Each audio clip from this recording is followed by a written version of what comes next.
It's known as gas station heroin because that's among the places you can find it. Tianeptine, the actual name, doesn't contain heroin, but tonight is producing new warnings for dangerous opioid-like effects. And as lawmakers and regulators try to get a grasp on this emerging threat, the I-Team didn't have to look far to buy it.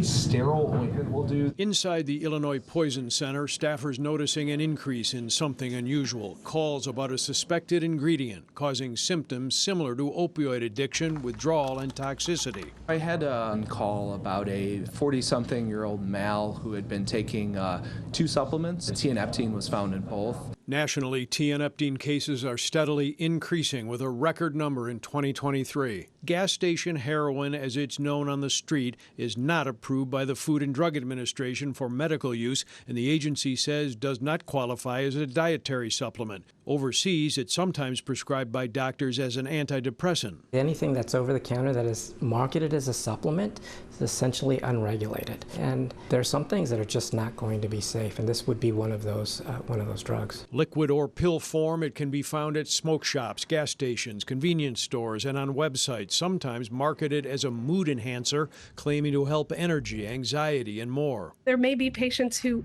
don't feel well, but never connected to their tianeptine use. The I-Team shopping online and visiting dozens of shops in Chicago and the suburbs looking for tianeptine. Many clerks claiming they were out, but then offering to order it for us. In a handful of stores, the supply was plentiful. Once the FDA has a number of cases, then they can make a case for regulating and removing the supplement from the market.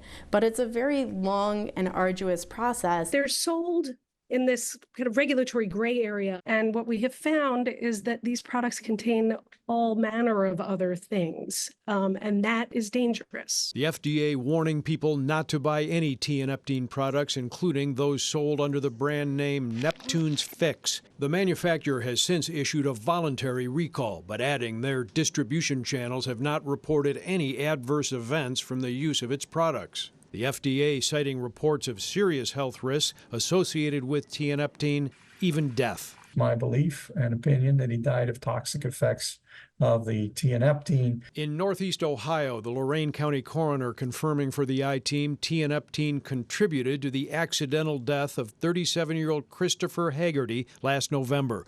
Only a handful of deaths across the country are currently linked to the drug. Addiction experts suspect many reactions are underreported. In these cases, people are showing up with an opioid overdose, but they're testing negative for the opioids that we typically test for. House lawmakers sending this letter to the FDA commissioner citing the urgent need for action on tianeptine. In Illinois, newly filed legislation obtained by the I-Team seeks to have tianeptine classified as a controlled substance. If it got scheduled as a drug, then it would need to be clearly labeled. And right now it's not scheduled at all. That's when we get into trouble, because that's when the compounds could literally contain anything.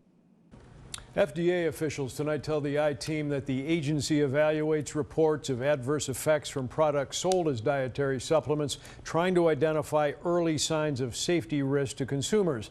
And as the feds try to figure things out with this, a dozen states, including Indiana, are now regulating locally gas station heroin. There are some people who take this and claim it's for medicinal use, and they swear by it. Watch breaking news on YouTube. Subscribe to ABC7 Chicago Eyewitness News.